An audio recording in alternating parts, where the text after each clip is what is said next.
Once upon a time, in the country, it was summer, the cornfields were yellow, the oats were green, the hay had been put up in stacks in the green meadows, and the stork went about on his long red legs, and chattered Egyptian, for this was the language he had learned from his good mother.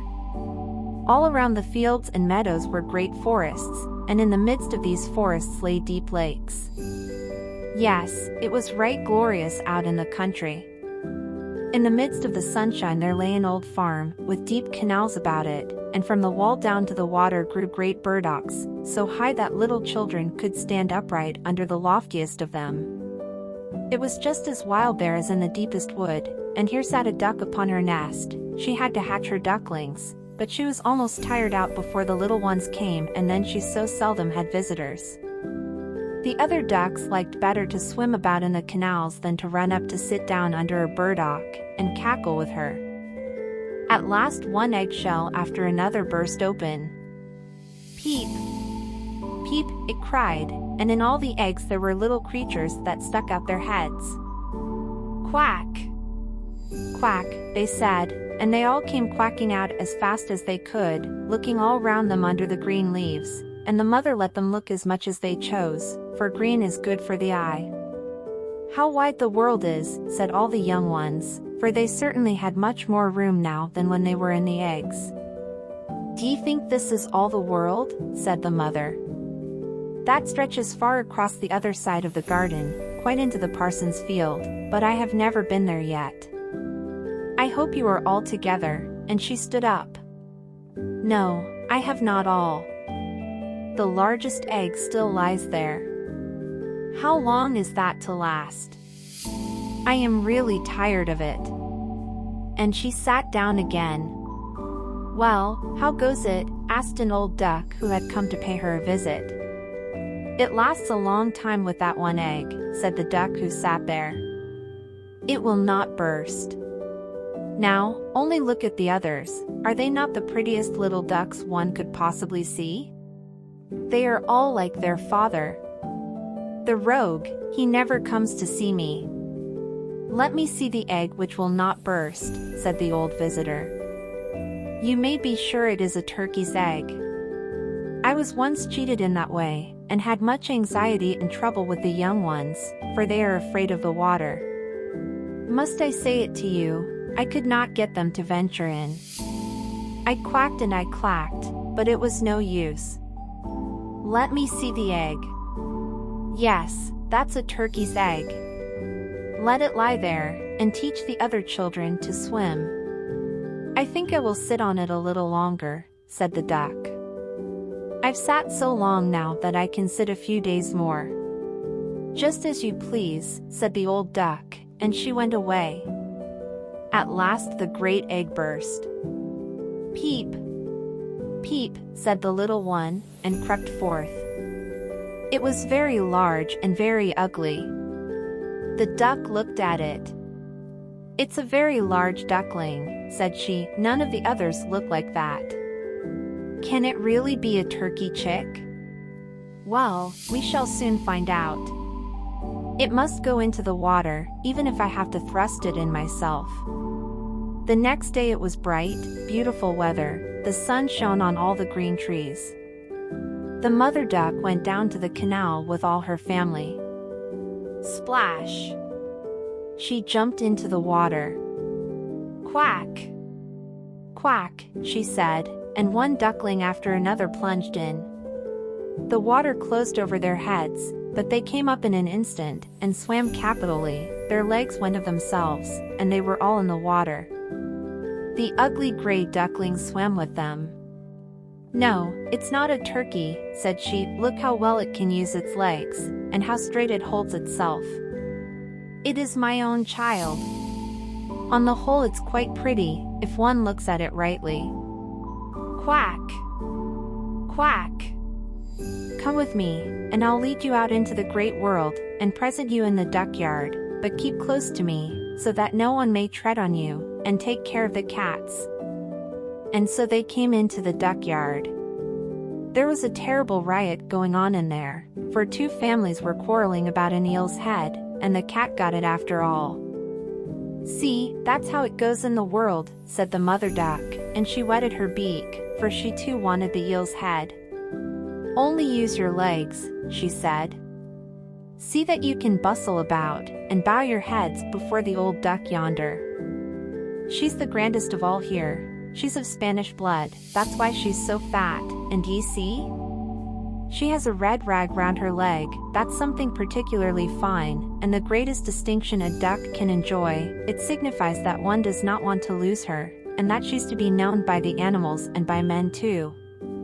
Shake yourselves, don't turn in your toes, a well-brought-up duck turns its toes quite out, just like father and mother, so. Now bend your necks and say quack." And they did so, but the other ducks round about looked at them, and said quite boldly, "Look there! Now we're to have these hanging on, as if there were not enough of us already. And, fie, how that duckling yonder looks, we won't stand that." And one duck flew up at it, and bit it in the neck.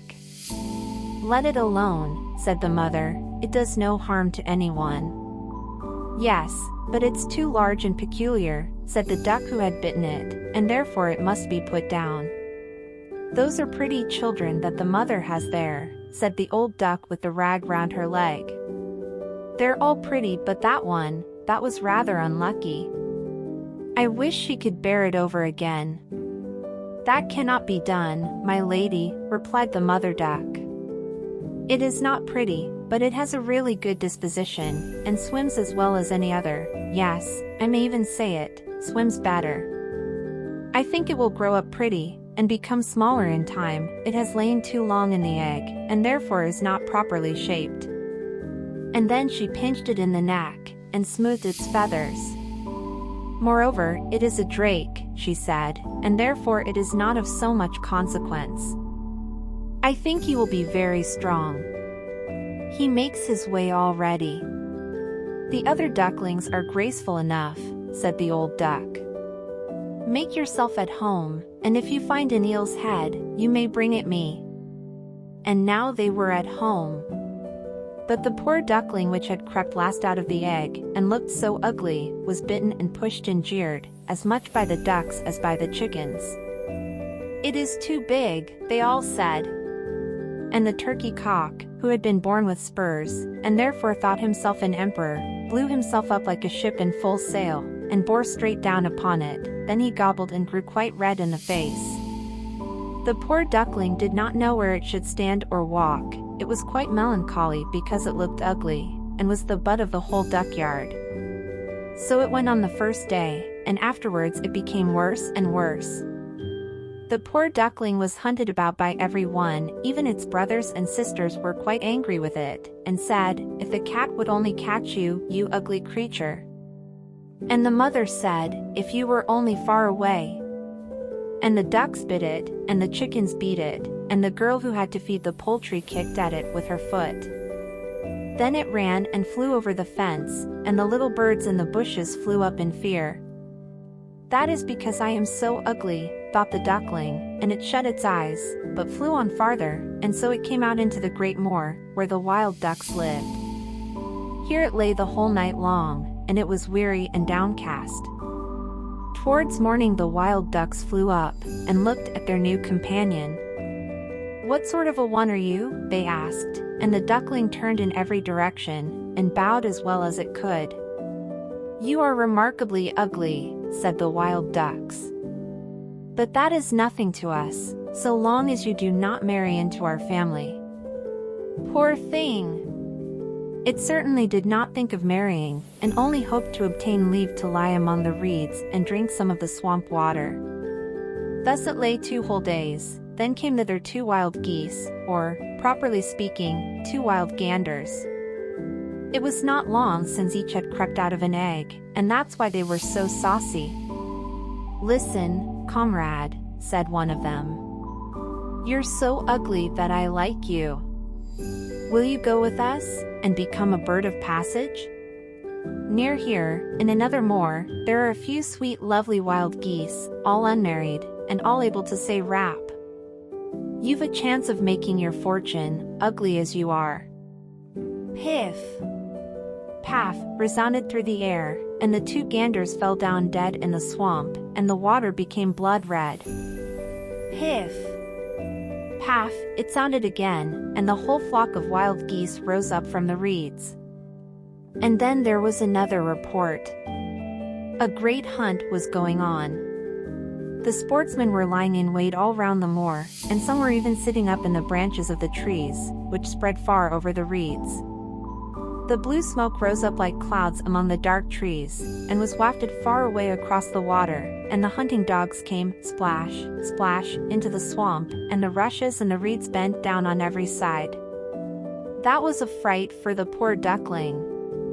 It turned its head, and put it under its wing, but at that moment a frightful great dog stood close by the duckling.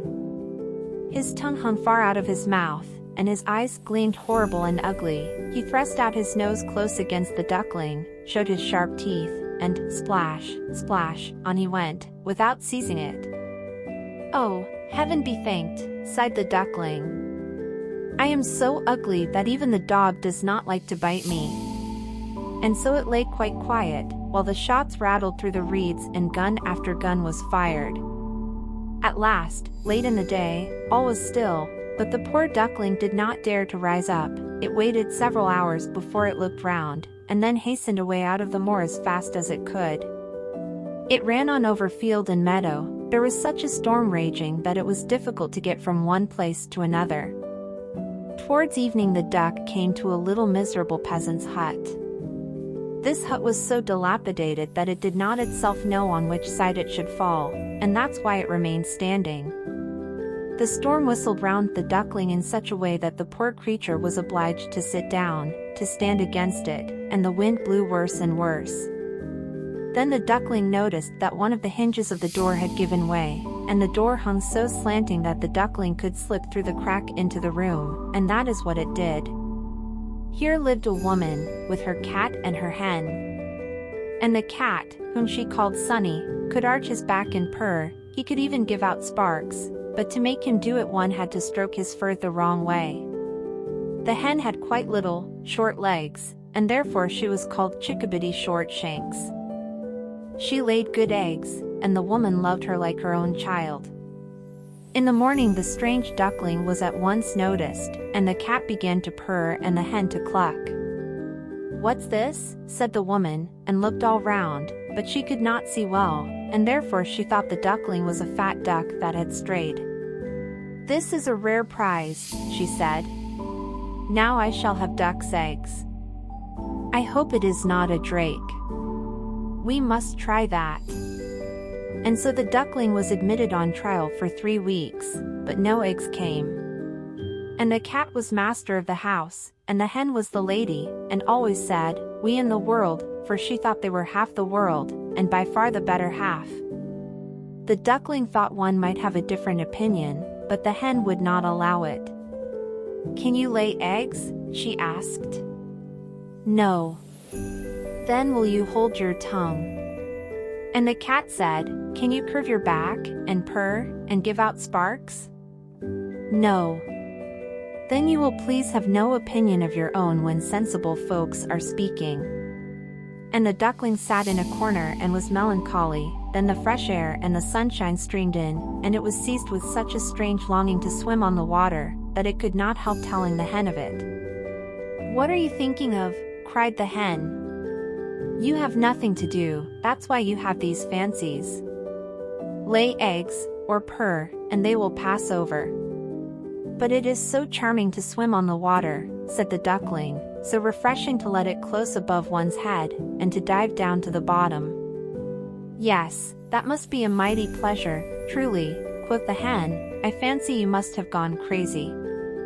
Ask the cat about it, he's the cleverest animal I know. Ask him if he likes to swim on the water, or to dive down. I won't speak about myself. Ask our mistress, the old woman. No one in the world is cleverer than she. Do you think she has any desire to swim, and to let the water close above her head?" "You don't understand me," said the duckling. "We don't understand you? Then pray who is to understand you? You surely don't pretend to be cleverer than the cat and the woman, I won't say anything of myself. Don't be conceited, child, and thank your Maker for all the kindness you have received. Did you not get into a warm room, and have you not fallen into company from which you may learn something? But you are a chatterer, and it is not pleasant to associate with you. You may believe me, I speak for your good. I tell you disagreeable things, and by that one may always know one's true friends. Only take care that you learn to lay eggs, or to purr, and give out sparks. I think I will go out into the wide world, said the duckling. Yes, do go, replied the hen. And so the duckling went away. It swam on the water, and dived, but it was slighted by every creature because of its ugliness. Now came the autumn. The leaves in the forest turned yellow and brown, the wind caught them so that they danced about, and up in the air it was very cold. The clouds hung low, heavy with hail and snowflakes, and on the fence stood the raven, crying, "Croak! Croak, for mere cold." Yes, it was enough to make one feel cold to think of this. The poor little duckling certainly had not a good time. One evening, the sun was just setting in his beauty, there came a whole flock of great, handsome birds out of the bushes. They were dazzlingly white, with long, flexible necks, they were swans. They uttered a very peculiar cry, spread forth their glorious great wings, and flew away from that cold region to warmer lands, to fair open lakes. They mounted so high, and the ugly duckling felt quite strangely as it watched them. It turned round and round in the water like a wheel, stretched out its neck towards them, and uttered such a strange loud cry as frightened itself. Oh!